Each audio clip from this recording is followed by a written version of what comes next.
Nessa última aula a gente viu um pouco mais sobre as exceções e vamos entrar na aula específica para a gente começar a entender um pouco mais do static, que é algo que eu estou passando aqui com bastante frequência, mas acabei não explicando. Beleza, eu quero fazer o seguinte, eu vou criar um novo pacote aqui, eu vou chamar ele de úteis. Eu quero fazer o seguinte, eu vou criar uma classe que ela vai se chamar validador. Dentro do validador, eu quero pegar o seguinte, se eu olhar na minha classe pessoa, eu repito essa validação de se a string é nula ou vazia várias vezes. Várias vezes aqui eu faço a validação. Eu repito esse if. E eu tenho uma validação específica para o CPF. Eu posso fazer o seguinte. Eu posso criar esses métodos dentro do validador e só chamar eles. Para eu evitar de ficar chamando várias vezes o mesmo método. Então eu vou criar aqui um método public. Ele vai retornar um boolean. E ele vai ser do tipo... O nome dele vai ser is string vazio. Ele vai receber uma string. Chama string de texto. E aqui eu vou retornar se o texto é igual a null ou se o texto .exempt.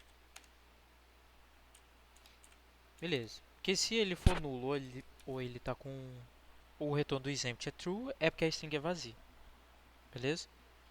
Se eu não fizer essa validação do nulo aqui primeiro, se eu fizer somente o do exempt, se o texto vier como nulo e eu fizer essa instrução aqui, ele vai me levantar o null pointer. Por isso eu tenho que validar antes se ele é nulo.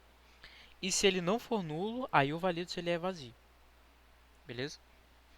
Tá. E aqui eu vou ter o método de public boolean validar CPF. E eu vou receber uma string CPF. Beleza. Ele vai retornar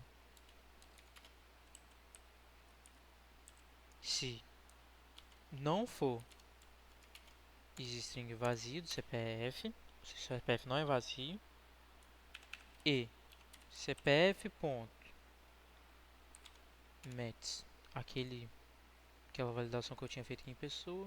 Deixa eu pegar. Mets com esse cara.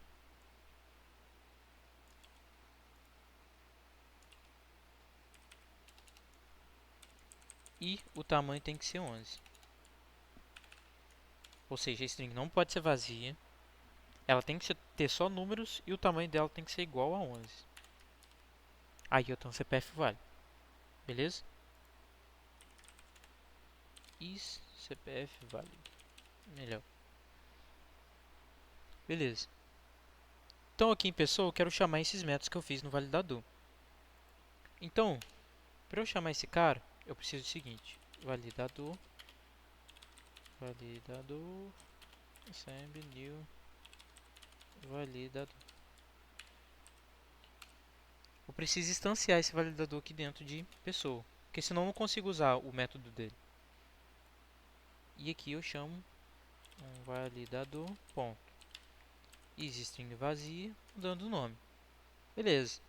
Aqui eu só instanciei o validador. Opa.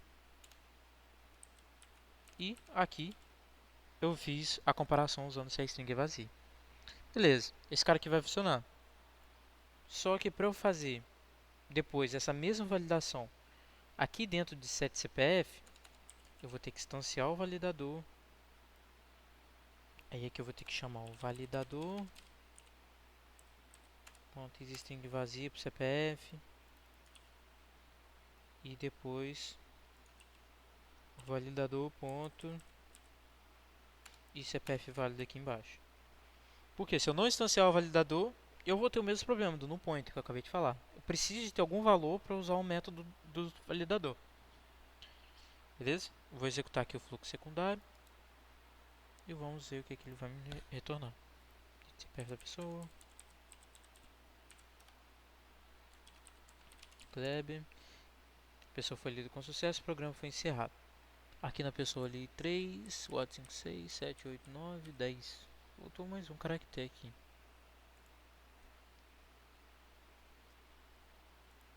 É porque é a negação. Negação do exato. Beleza, acabei vendo aqui um erro, mas agora já corrigi. 1, 2, 3, 4, 5, 6, 7, 8, 9. O nome da pessoa é Kleber. Beleza, o CPF da pessoa é inválido. Utilizei o método aqui do validador e evitei de ficar repetindo ele dentro de pessoa. Que ele é até mesmo uma validação do CPF, então isso não precisa necessariamente ficar dentro de pessoa. Posso separar no método de validação específico e utilizar esse cara dentro de pessoa. Mas o problema é que eu tive que instanciar um cara aqui e tive que instanciar outro aqui. Isso, cada vez que eu instancio, eu tenho que ocupar espaço de memória, tenho que me preocupar com essa variável e assim vai. Na verdade, o Java tem um garbage collector que vai limpar esse cara aí, mas tipo, é algo verboso demais, é algo que eu preciso ficar me preocupando. Eu poderia, em vez de ficar instanciando, utilizar o método. Eu só quero utilizar o método, independente dessa classe validador, da instância desse objeto. Eu só quero um método. E é aí que entra o static. Se eu coloco o static aqui, eu digo que o método não precisa da instância. Ele vai rodar sozinho, ele vai rodar só por ele mesmo. Então, se eu chamar um validador da classe .string vazio, vamos só salvar aqui, vamos notar o que ele vai falar aqui em pessoa. Ele já está falando, ó, o método é estático e ele tem que ser acessado de uma maneira estática. Aí ele já até deu uma sugestão aqui, ó. Como que eu vou validar? Em vez de eu chamar pelo objeto validador, ele chama pela classe. Posso até tirar aqui. É o método em cima da classe validador. Então eu não preciso gerar uma instância dele. Então o método estático é isso. Eu posso utilizar sem ter uma instância. Eu estou utilizando o método do string vazio sem ter uma instância do validador. Eu quero a mesma coisa para o CPF válido. Eu não quero gerar uma instância desse cara aqui. Quero utilizar esse método, só ele. Não preciso de instanciar um objeto validador. E aí chegamos nesse ponto, do que o static funciona e o que ele pode agregar pra gente. Beleza? Então é isso, eu consigo criar métodos que não dependem da instância de uma classe em específico. Coloquei esse cara com validador. Eu poderia fazer outro cara. Poderia clicar aqui e chamar um data útil. Esse data útil, ele vai fazer o seguinte. Public static local date time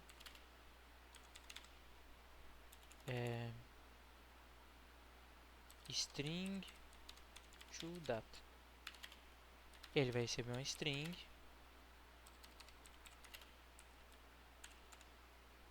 e a partir dessa string eu vou retornar uma data. Como eu vou criar um date formatter datetime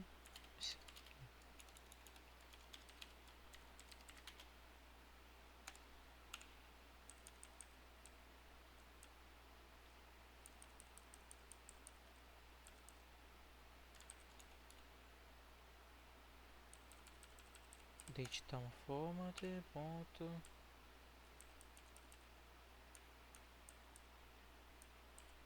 of pattern. Deixa eu só copiar esse cara aqui. A gente vai entender um pouquinho mais quando eu escrever essa string. td barra mm barra y. Esse cara eu estou falando o seguinte. Eu quero criar um padrão de data que vai seguir essa regra. Os dois primeiros campos são dias, os dois depois são meses e os quatro por último são um ano, que é o padrão da data brasileira. Então eu criei esse cara aqui e ele vai pegar qualquer string que vem nesse formato e converter para uma data. E aí eu consigo ler mais fácil do usuário, em vez de eu ler aquele jeito todo separado lá, informa os dias, informa os meses, informa o ano. Eu consigo criar esse padrão de data aqui específico e a partir dele ler a data para retornar o local date time. Vamos pegar aqui, formatter, ponto.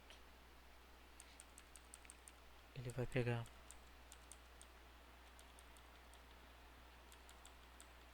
um passe e vai receber essa string que a gente tem aqui como parâmetro e vai converter para local date time. Vamos colocar aqui data string. Beleza. Na verdade eu usei o método errado. Tinha que usar o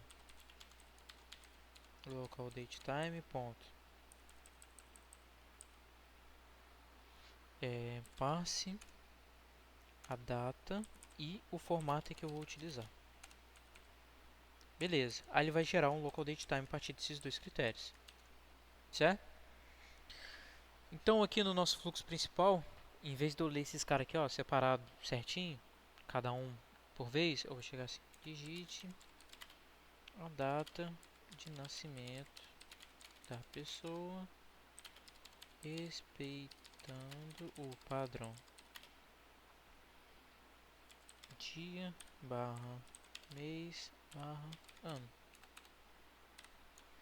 Vou colocar dois pontos aqui. E aqui eu vou ler uma string, que vai ser data nascimento. Vai pegar um next line. E aí eu vou trocar o set de nascimento. Eu tenho esse set de nascimento que recebe essas datas separadinho.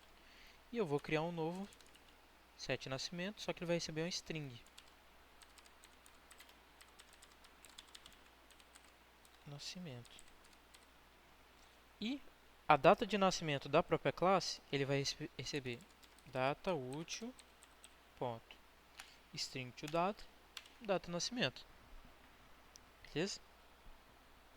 E ele vai tentar converter para data útil e fazer o formato. Tentar converter para data, seguindo o formato. Aqui eu vou mandar a data de nascimento em string. Vamos dar uma olhada aqui. Vamos botar um breakpoint aqui nesse data útil. Vamos botar aqui na pessoa também para a gente dar uma olhada. E vamos dar sequência. O principal aqui, colocar para debugar. O nome da pessoa é Kleber. Você perde a pessoa 1, 2, 3, 4, 5, 6, 7, 8, 9, 10. A data de nascimento respeitando o padrão vai ser 11 do 5 de 1998. Beleza. Aqui ele recebeu a data no padrão certinho. 11 de 5 de 1998. Beleza. Agora ele vai tentar converter isso para data. No F6 aqui. Ele gerou o format seguindo o padrão. Tá vendo? O value, os dois primeiros dígitos são o dia do mês. Os outros dois são o mês do ano. E o último é o ano da era. Beleza. Aqui a gente vai tentar inspecionar esse cara e eu posso ter um problema, porque eu não respeitei a regra exatamente. Vamos dar uma olhada aqui. Pedi para inspecionar. Já até me levantou. E me levantou uma exceção. Ó. O texto então não pode ser convertido para data. E ele levantou o que é o data time parse exception. Beleza. Então vamos fazer o seguinte. A gente já tratou com as exceções, certo? Eu vou pegar aqui dentro de data útil, eu vou fazer o seguinte. Eu vou guardar dentro de criar um local date time que vai ser chamado data convertida. Ela vai ser inicializada com nulo. Beleza. Aí eu vou tentar preencher esse cara, esse data convertido, com esse valor. Se eu pegar uma date time, opa,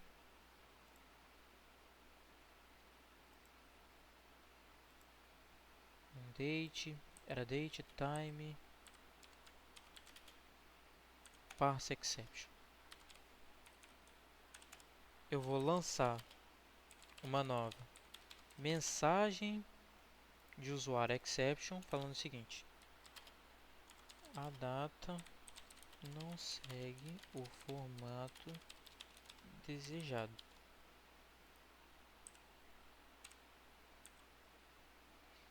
Dentro daqui do string data tem que adicionar a declaração throws, que ele pode responder esse cara.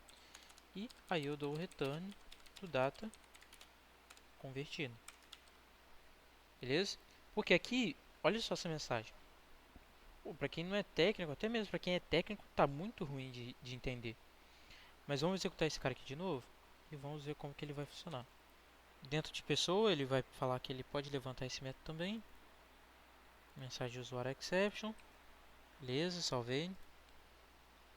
Vamos rodar o fluxo principal, informando os parâmetros parecidos. 1, 2, 3, 4, 5, 6, 7, 8, 9, 10, 11. Já informei errado. Vou parar aqui.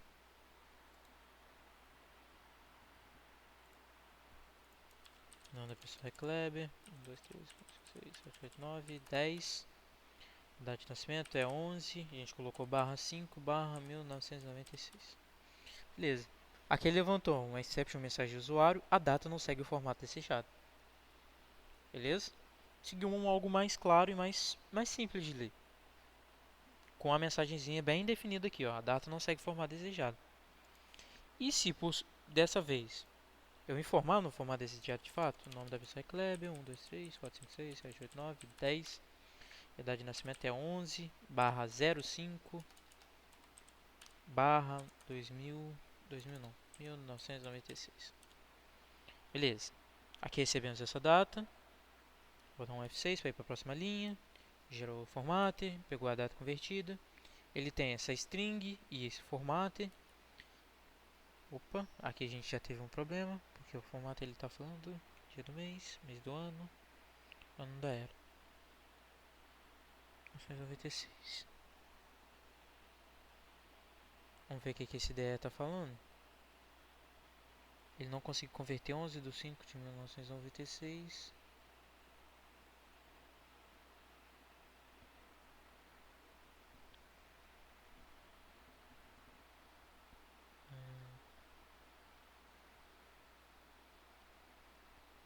Deixa eu tentar entender um pouco mais desse erro.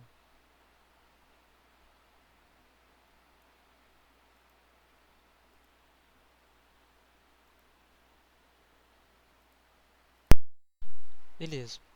O problema que a gente teve aqui é porque o local date time, ele precisa, além da data, ele precisa das horas. Então eu poderia fazer o seguinte, converter esse cara, em vez de local date time, para local date, porque o local date trabalha só exatamente com a data. E aqui no final eu converto ele para a data no início do dia. Beleza? Vamos dar uma olhada nesse cara aqui agora.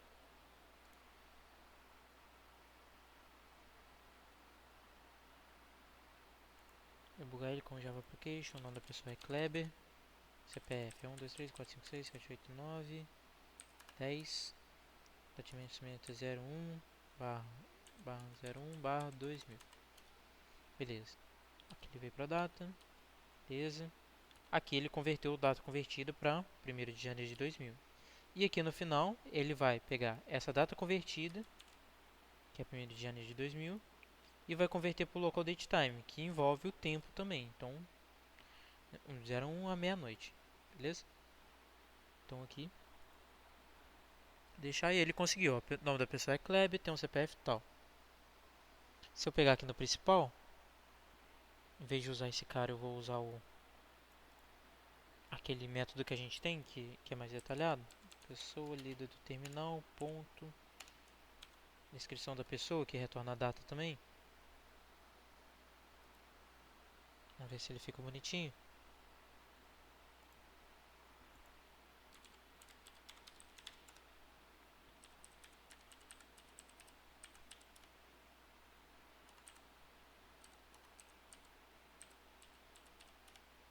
Nome da pessoa, carro, CPF é tal e o data de nascimento da pessoa é tal. Beleza.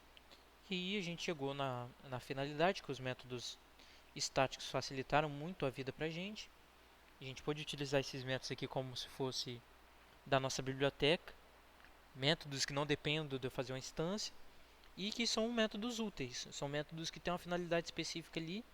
Ele trabalha com um valor que recebe, mastiga ele ou faz um processamento ali em cima, devolve uma resposta e termina ali dentro dele. Ele não precisa de ficar trabalhando com a instância igual a pessoa é. A pessoa precisa ficar transitando com essas informações.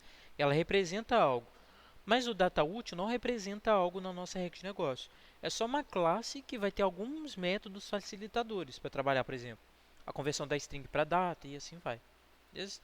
Poderia até mesmo fazer esse cara aqui no data útil, só que como ele já é método da biblioteca do local datetime, acho melhor a gente nem trabalhar com isso por enquanto. Mas beleza, pelo menos o entendimento eu acredito que ficou bem claro dos métodos estáticos.